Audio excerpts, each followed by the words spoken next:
Okay, welcome back to the final episode of our Tour de France playthrough on the Tour de France game. There's 3 stages left in this Tour de France, one of which is a mountain stage, and Remco Evenepoel is on 1 minute and 51 seconds of the lead of Tadej Pogačar. But our gap from Remco to Jonas Vingegaard in third is actually quite large, more than 4 minutes, so we can take a risk on stage 19. Basically, a massive mountain stage with 5 categorized climbs, and reality is, if I want to win this Tour de France, then I can't wait for the final climb. I have to set up a massive attack from way earlier in the stage, and I've got a plan. Firstly, I want to send Valentin Paris into the breakaway. Then on the third climb of the day, I want to attack with Remco Evenepoel from the peloton to Valentin Paris in that breakaway. They can recharge at the feed zone at the top. And then we have Valentin Paris to pace Remco Evenepoel in the valley before La Plagne. That is my plan. Hopefully it works. Oh no. Remco Evenepoel is starting with an abysmal race day condition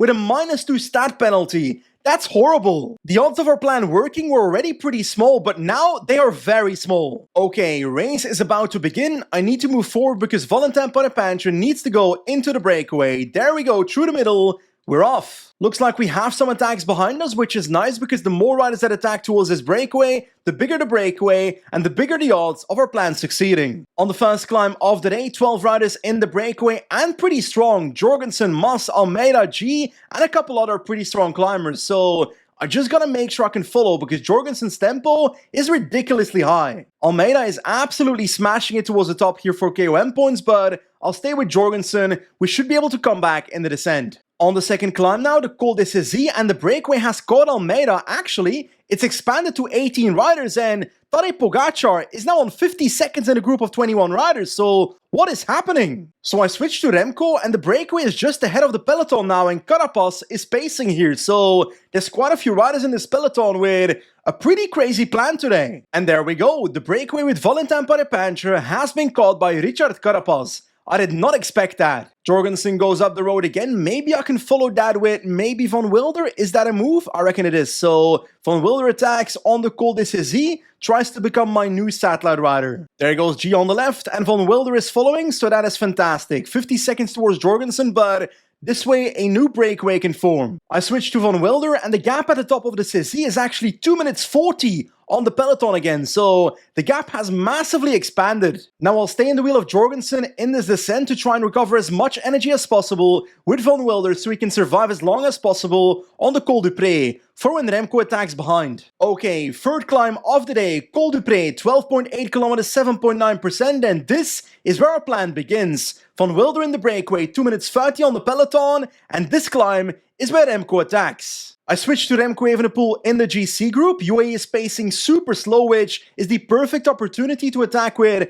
Paris to get an early second satellite rider up the road. So let's do that. There we go, Paris goes and no response by UAE. That's perfect. We're not even at the steep section of this climb yet, and Paris is already almost 2 minutes ahead and Van Wilder almost 4 minutes. So this is actually going perfect. The question is, will Remco Evenepoel have the legs? Looks like Narvaez is starting to pace. What I'll do now is I'll select Schachmann and also attack because not very useful to leave him behind in the peloton when I attack with Remco. So might as well have him ahead for when I do make my attack. Perfection. Narvaez does not up the pace, so Schachmann is off. We can see Schachmann ahead of us. The steep segment has started, so there goes the attack of Remco Evenepoel. Let's pace towards Schachmann, then he can protect me. I expect the tempo in the group behind to go up, and that is indeed happening. Come on, Remco. Push towards Schachmann now. Here we go. Maximilian Schachmann is now with Remco Evenepoel, so he can protect Evenepoel, and we will keep on pushing.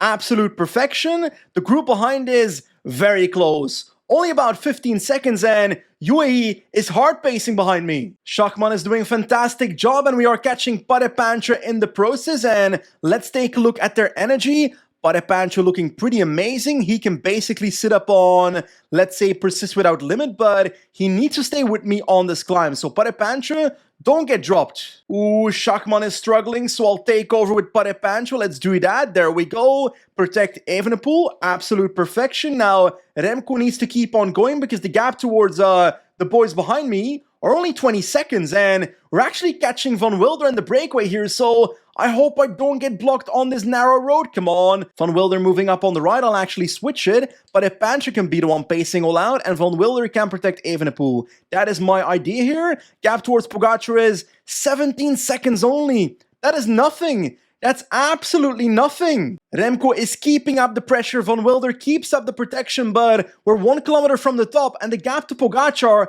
is only 17 seconds, so way less than I hoped for. Over the top of the climb, taking the KOM point, so I guess that's something, but this is such a narrow descent, this will not go well. This will not go well. I'll try and get around this corner in one piece. That works. Let's try and keep pushing right here. Come on, come on, come on. This is pretty straight for a second, but we've got a sharp corner right here, and I think I pretty much aced that, to be honest. I'll keep on pushing now. This corner is also quite sharp, but I did okay, I think. Oh, looks like we have dropped our satellite rider. That is not ideal, but we're going solo. Pogačar is just behind, so we've got no choice. Solo attack by Remco Evenepoel, and we're going to be replenishing quite a bit of energy soon because we've got a feed zone gate coming up, so we should be getting a blue gel here. There we go, I think that's it. We should be getting a blue gel on this one. Yes, indeed. So that will be useful on the next climb. On the climb now, let's take my blue gel. Let's try and replenish that a little bit. The gap is coming down to 25 seconds, so that is not good, but I'll keep on pushing on the climb now. Let's go, let's go, let's go. Come on, Remco. Honestly, taking time on this climb, the Cormet de Roselon gap up to 30 seconds. It's great and all, but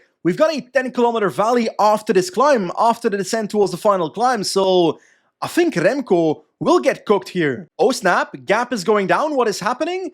Tadej Pogačar is pacing himself behind Remco Evenepoel, so at least he's also spending energy, I guess? Yeah, there's no point in this. There we go. Tadej Pogačar has caught Remco Evenepoel, and I'll try to recover because our plan has failed. Over the top of the second last climb, and 2 riders up the road, Mas and Vlasov potentially fighting for the stage win, although I kind of think Pogačar will take it. Reality is, Remco Evenepoel will not be winning this Tour de France. There is no way I can take 2 minutes back with the form that Remco has on this final climb. Okay, the final climb is here. La Plagne, 19.6 kilometers, 6.5%. I'm in the wheel of Tadej Pogačar, and the tempo in this group is being made by Matteo Jorgensen, and actually, that man is speeding up. Oh snap, that is an attack by Jonas Vingegaard at the front of the group. He's 4 minutes behind me in GC, so I don't need to urgently attack, so I'll let him go for now. That being said, the tempo in the GC group is so incredibly high that I have to do my own tempo.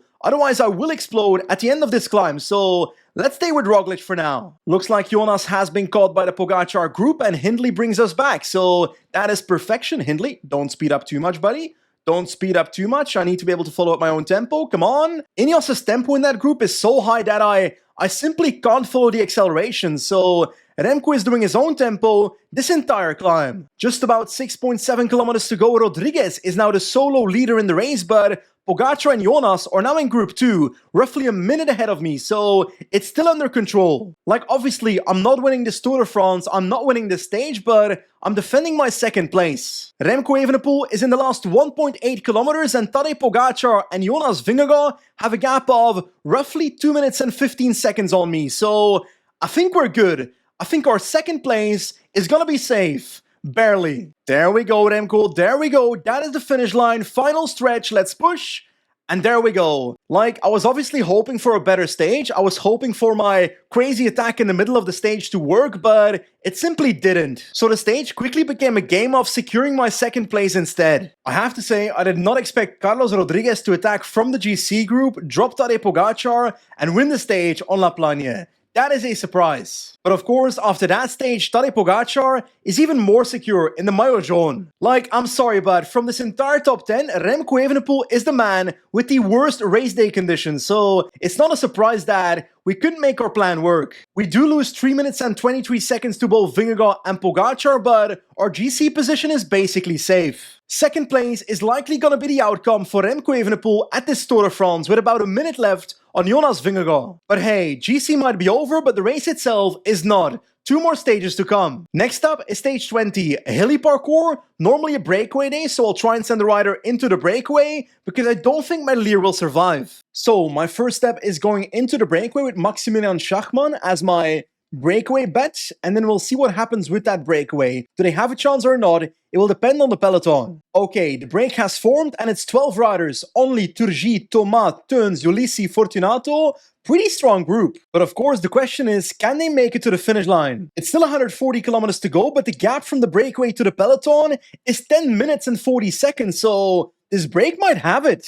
Thing is, both Cofidis and Astana have 3 riders in this group, so it's not on me to do any work here. So I've literally not done a single pull in this entire stage. Now on a pretty tough climb, the Col de Tézy and the tempo in this group is going up significantly, so I think Schachmann is not making this. Yeah, Maximilian Schachmann is not going to do it for Soudal Quickstep today. Completely out of energy, and he blows up. Ay, ay, ay. That did not go as planned. Anyway, I've switched to Remco Evenepoel with 55 kilometers to go, and I'm pacing with Merlier and Pedersen, but the gap is 11 minutes to the front, so breakaway is going to win this. 12 seconds later. I have absolutely no clue who won this stage. Turns out it is Fortunato. Anyway, time for the final stage then, the Champs-Élysées, but it's a bit of a shame that the game does not have the Montmartre edition, but this should still be fun because we've got Merlier. So yeah, I want to win this stage. Honestly, Merlier has no chance anymore for the green jersey, so I don't even need to go for the intermediate sprint. It's all about the final sprint for Merlier. I have to be honest, in the last 6k of a Champs-Élysées stage, I would say I'm in a pretty bad position, so we have to move up. Okay, last 3 kilometers in the wheel of Mathieu van der Poel on the right side of the road here, but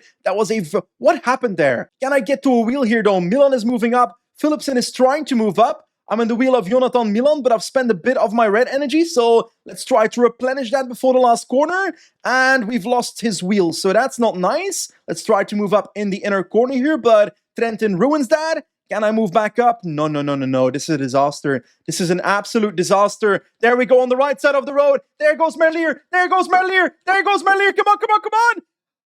I paused the game. How do I bike throw again? Like this? No. Like this? Nah. I don't know if I won. I don't even know what happened there. What happened? In the last 50 meters, Biniam on the left side, Merlier coming on the right side of the road. I don't know who wins this. I don't know who wins this. Merlier has the speed, but Biniam with the perfect bike throw. I think it's Biniam.